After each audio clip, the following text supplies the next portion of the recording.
மாணவர்கள் பல்வேறு துறைகளில் பணியாற்றி வருகிறார்கள். நம் பள்ளியில் படித்த மாணவர்கள் பணிபுரியாத துறைகளே கிடையாது. பொறியியல் துறை, மருத்துவத்துறை, காவல்துறை, விஞ்ஞானத்துறை, மின்சாரத்துறை, கல்வித்துறை, விமானத்துறை, ரயில்வே துறை, வணிகத்துறை, இப்படி ஏராளமாக சொல்லிக்கொண்டே போகலாம்.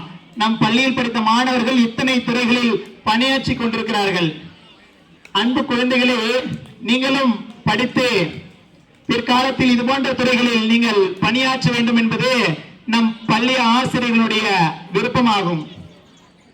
நம் பள்ளியில் பல்வேறு மூத்த ஆசிரியர்கள் பணிபுரிந்து மாணவர்களை பல்வேறு துறைகளில் சிறந்து விளங்கும் அளவிற்கு அவர்களை வளர்த்துள்ளார்கள். அன்பு குழந்தைகளே, முன்னாள் ஆசிரியர்கள் மட்டுமல்ல இந்நாள் ஆசிரியர்களும் உங்களுக்கு சிறப்பான கல்வி அறிவினை கொடுத்து கொண்டுதான் வருகிறார்கள். அதனை நீங்கள் பயன்படுத்தி வாழ்வில் மென்மேலும் சிறக்க வேண்டும் என்று இந்நேரத்திலே கேட்டுக்கொண்டு, சார் வந்தாரு ஏதோ பேசுறாரு அப்படின்னு இல்லாம எப்பவுமே கதை கேட்டா நல்லா இருக்கும் இல்லையா? கதை கேட்கணும் தானே? கேட்கலாமா? ஒரு சிறிய கதை. ஒரு கிராமத்துல ஒரு விவசாயி மாட்டு வண்டியில நெல் மூட்டைகள் எல்லாம் விளைந்த நெற்கதிர்களை உளுத்தி அதையெல்லாம் மூட்டையாக பிடித்து மாட்டு வண்டியில் ஏற்றி கொண்டு செல்கிறார். அப்படி சென்று கொண்டிருக்கும் பொழுது திடீரென்று அந்த மாடாகப்பட்டது சுமைகளை தாங்க முடியாமல் வழியிலே நடுவீதியிலே படுத்து விடுகிறது. அப்பொழுது அந்த வழியாக ஒரு முதியவர் வருகிறார். அந்த மாட்டை எழுப்புறாரு.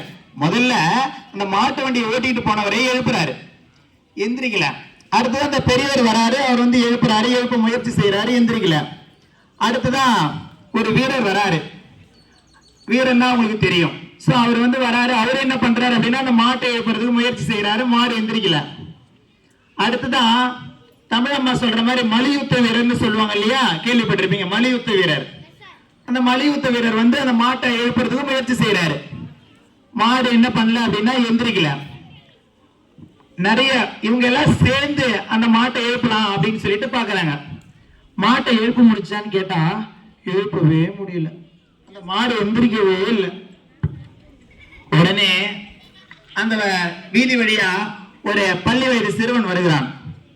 உடனே என்ன இது இவ்வளவு கூட்டமா இருக்காங்க, மாடு படுத்துக்கிட்டு இருக்கு, நெல் மூட்டைகள்லாம் மாட்டு வண்டியில இருக்கு அப்படின்னு சொல்லிட்டு ஒரு ஆச்சரியத்தோட பள்ளி சிறுவன் வந்து பாக்குறான். அதை பார்த்த உடனே சும்மா போயிருப்பான்னு நினைக்கிறீங்களா? சும்மா போயிருப்பானா? சும்மா போகல. பக்கத்துல இருந்தால பசும் புள்ளை கொண்டு வந்து அந்த மாட்டின் முன்பாக காண்பித்து கொஞ்சம் கொஞ்சமா அந்த மாடு என்ன பண்ணுச்சு அப்படின்னா அந்த புட்களை மேய்ந்து கொண்டே சாப்பிட்டுக்கிட்டே கொஞ்சம் கொஞ்சமா அந்த மாடு என்ன பண்ணிடுச்சு, எழுந்திரிச்சிச்சு. அந்த மாடு அந்த விவசாயி என்ன பண்றாரு, மாட்டை ஓட்டிக்கிட்டு அவர் போக வேண்டிய இடத்துக்கு போயிடுறாரு. உடனே இவங்க எல்லாரும் சேர்ந்து, ஏன்பா நாங்க எல்லாரும் அந்த மாட்டை எழுப்புறதுக்கு இவ்வளவு முயற்சி பண்ணோம், ஒண்ணும் முடியல, நீ எப்படிப்பா அந்த மாட்டை எழுப்புன அப்படின்னு சொல்லிட்டு கேக்குறாங்க. உடனே அவன் சொல்றான், எனக்குள்ளார எவ்வளவு ஆற்றலும் திறமையும் எங்கிருந்து என்று கேட்டால் என் பள்ளியினுடைய ஆசிரியர்கள் தான் என்று அந்த மாணவன் சொன்னார். அந்த பதிலை கதை புரிஞ்சுச்சா?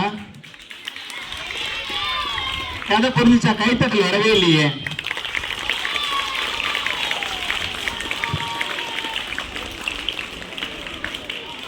ஓகே, சந்தோஷம்.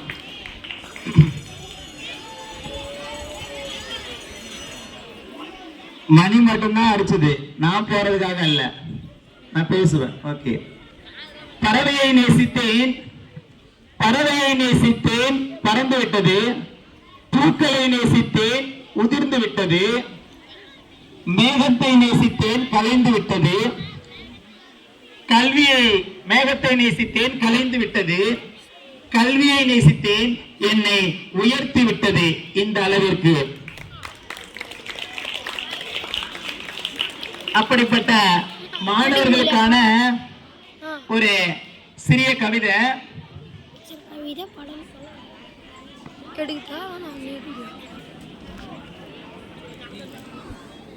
ஓகே. எங்கள் பள்ளி புத்தம்புது ஆடையுடன் ஆண்டு பிறக்கும். புத்தகத்தின் வாசத்தோடு பள்ளி திறக்கும். புது சேர்க்கை மாணவர்களின் முகங்கள் சிரிக்கும். வெளிச்சென்ற முகங்கள் மனக்கண்ணில் மறையும்.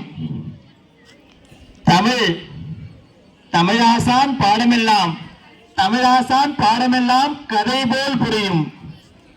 கரும்பலகை கணக்குகளும் எளிதில் விளங்கும்.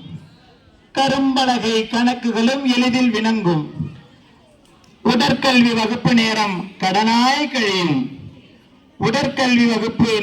கடனாய் கழியும். குருதியிலே வரலாறு வீரம் ஏற்றும். மரத்தடியில் மதிய உணவு சுவைகள் கலக்கும். கரும்பலகை கலைக்கையிலே தும்பல் தெரிக்கும்.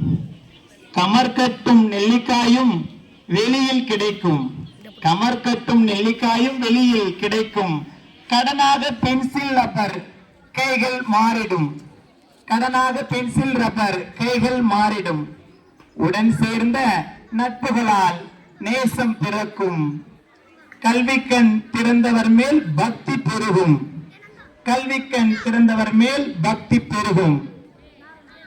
அன்பு குழந்தைகளே, நம் பள்ளியில் பல்வேறு மூத்த ஆசிரியர்கள் பணியாற்றியுள்ளார்கள். அவர்களுக்கு இந்நேரத்திலே